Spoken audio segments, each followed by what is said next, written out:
Hello, everyone, and welcome to another edition of Clock Talk with Dr. Greg Brannon. Greg is the founder and owner of Optimal Bio. And as always, 15 minutes of packed information. And today we're going to talk about Chapter 1, Chasing the Dream for Centuries, in his new book, Restore, which you see here on the table. So congratulations on the book. Thank you. Also, congratulations on Amazon bestseller, gold medallion author. I don't know what all that means, but I'm glad it's there too, yes. So just from taking the title, man for centuries, and probably forever since they've stepped foot on earth after Adam and Eve, has been chasing their dreams. Why? I think we have this, it may become a little trouble here, and it's going to be broadly spectrum, because I have a daughter who's a type A journey thing, but most women are nurturers, security. Most men are adventurous, take the risk. I think it's a great marriage. That's why in my preface to the book, I talked about Genesis chapter 2, that we're two individuals becoming one. And I think it's a great compliment of who we truly are in God's image. And I just think there's something about building a home, building a business, building friendships, community. I think there's a thing about a journey, especially thinking about American history. Other than Native Americans, we came here. We're looking for things. And I think that's just innate. I love it. I just love that passion of starting things, being told, no, we just do it this way. And no, it's a better way. What did Einstein have? Not Einstein. Edison had, 1,000 things that didn't work, but he kept on working at it. Einstein, I think, was failed fourth grade 3 times. I think there's something about us, not everybody, but overall, we talk about, 20% of people do most of the stuff. I think there's something in that. And I love chasing dreams, Jim. I've always been that way. My mother said something as a kid. I had no dad. And she said, she had a couple of rules. Go to church, go to school, I'll kick your butt. And she said, if you don't have dreams, you have nightmares.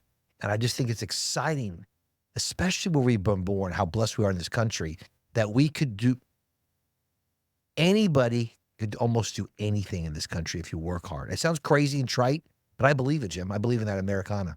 So in Chapter 1, you obviously talk a lot about the Middle Ages. Yep. Why that period? Historically, the Crusades, and again, I have a lot of problem with the Crusades, and I use it as a way. Some of the beliefs they used to justify their actions, I'm not a fan of.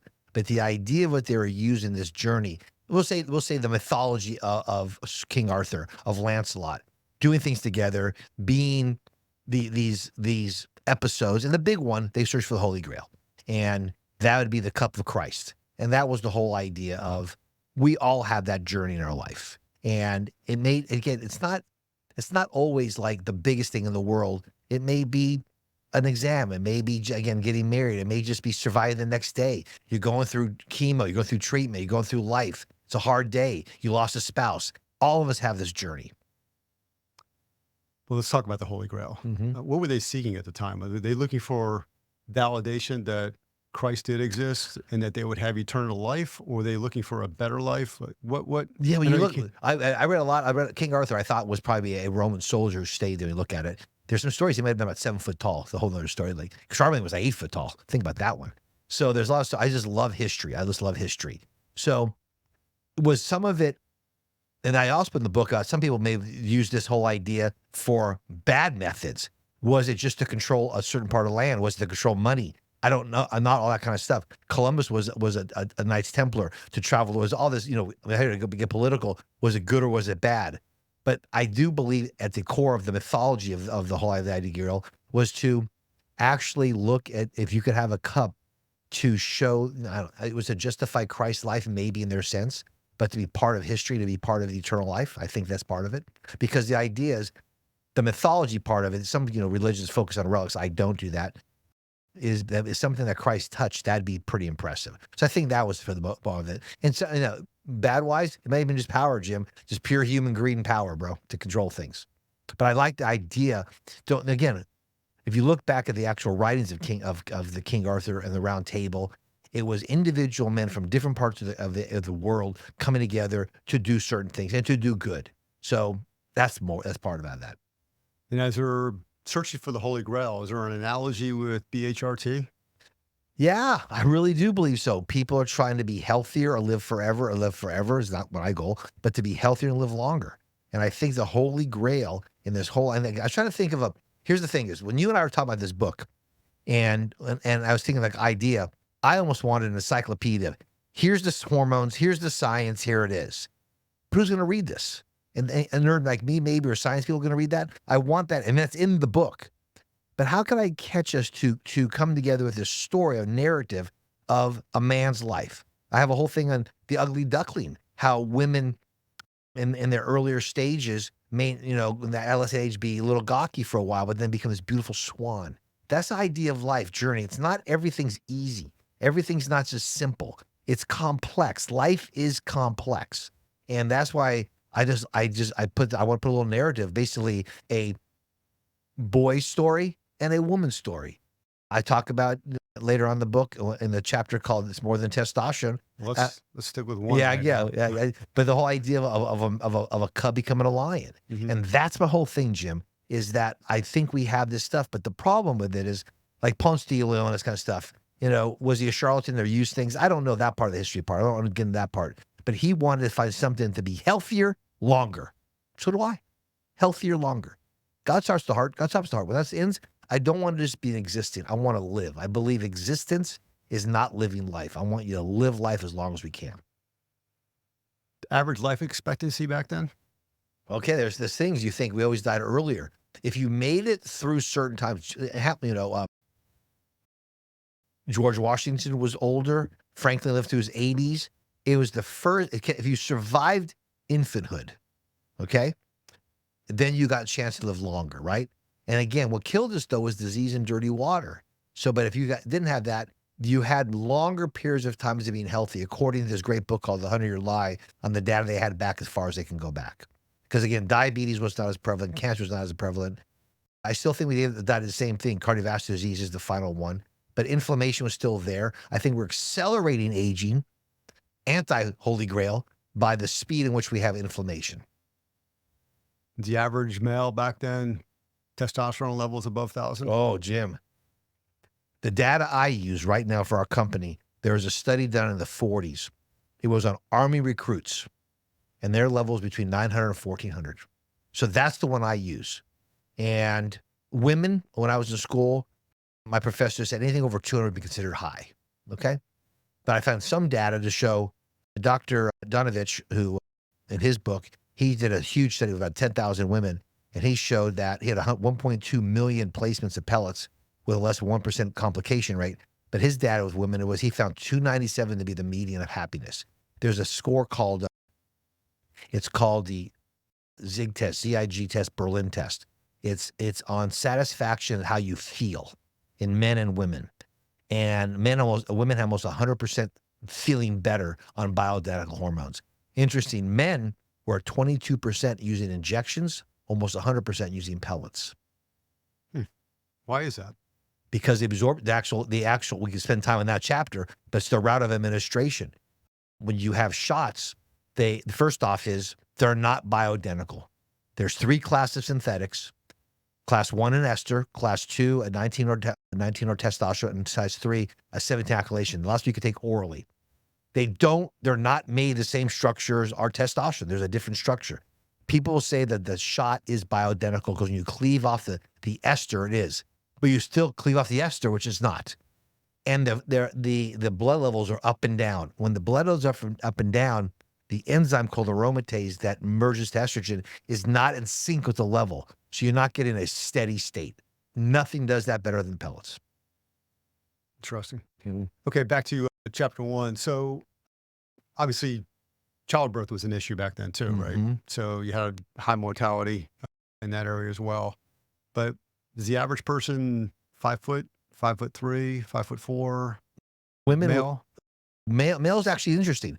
Prior to there's a study out of England showing that males were about 5'8" prior to 1880.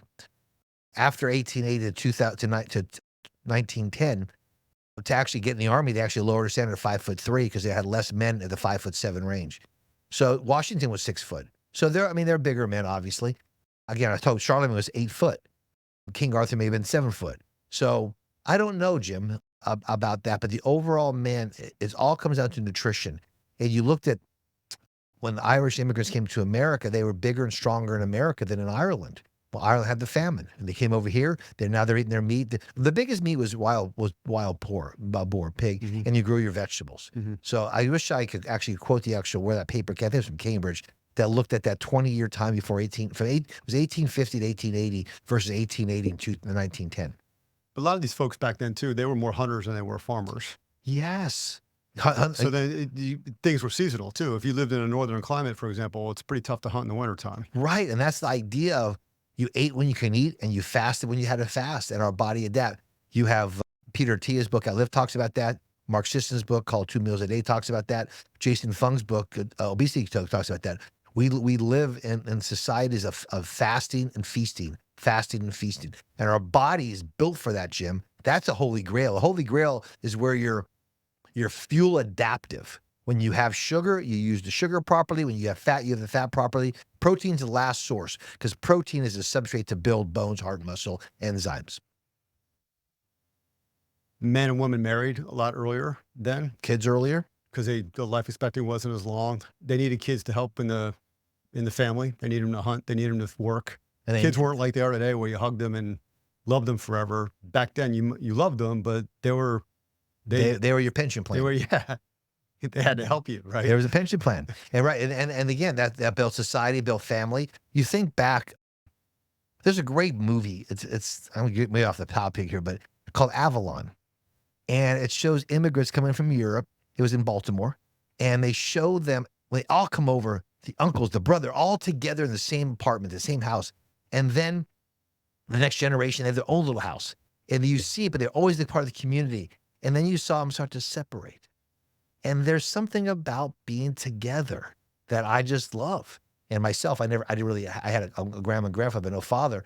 But I think, Jim, when you start to separate, we lose community. And then what happens is you have outside agents to replace family. The first person to help each other should be family and neighbors, churches, synagogues, temples, that kind of stuff. And I think, again, if you have an interest in a movie, I think Avalon, it's just a great movie about family. And I think that, to me, when I back to Holy Grail, your Holy Grail might be different than my Holy Grail. And that's the whole idea of the journey. That's why I put that in the book. Sure. But back to this very younger, Mm-hmm. and we look at puberty today compared to Oh. maybe back then. Later, earlier, what's going Later, on Jim. today? Later, Jim. That's the thing. It's interesting. They got married earlier, had later puberty, but they were healthier. We have an earlier puberty because we have all these xenoestrogens, these hormones in our system. So you're having, instead of having cycles at, say, 14, 11, 12, you're having cycles at 9, breast at 7. That's called precocious puberty. It's opposite on the man's side. So you have an early puberty on the woman's side, and on the male side, you're having the less sperm. You're having less production of testosterone. So you're having actually a decrease in sperm, a decrease in testosterone at earlier puberty. Crazy. And then they'll have a higher miscarriage rate as well. Infertility is going up. I used to do that for a living. This male's generation, 4 to 10% of males are infertile in North America and Western Europe, 4 to 10%. And also, when they are being pregnant, there's a higher miscarriage rate. Roughly half of women have at least one miscarriage in their life. Another problem they should be looking more closely at. Because without population, you don't have civilization. Jim, I read a paper the other day.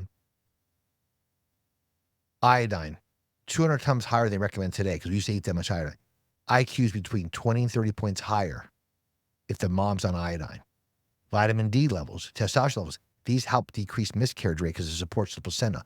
All these things are there. So again, I would try to look for things that are natural to support it. Again, back to our thalidomide and DES. They're trying with good intentions, but have bad results.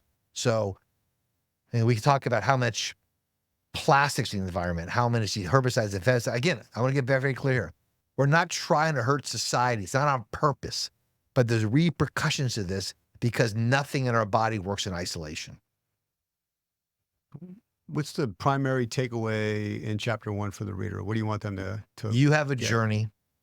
What's your journey? And don't be afraid to go for your journey. That's all well and good and sounds great. Mm-hmm. But in reality, it's hard for people. Jim, So what are some of the tips that you could give them to make sure they stay on that path so they complete their journey? Knowledge. Our mission statement at Optimal Bio, we pick one word, it's education. I think we gotta be afraid not to ask questions, and don't be because the doctor said so, or the so-called expert. I'm not saying don't go to experts. I'm not saying that, but in Psalm 1, a wise man has multiple consults. You should get multiple opinions, and then you're ultimately responsible for that decision. Again, liberty demands responsibility. Get the book. Chapter 1 is fantastic.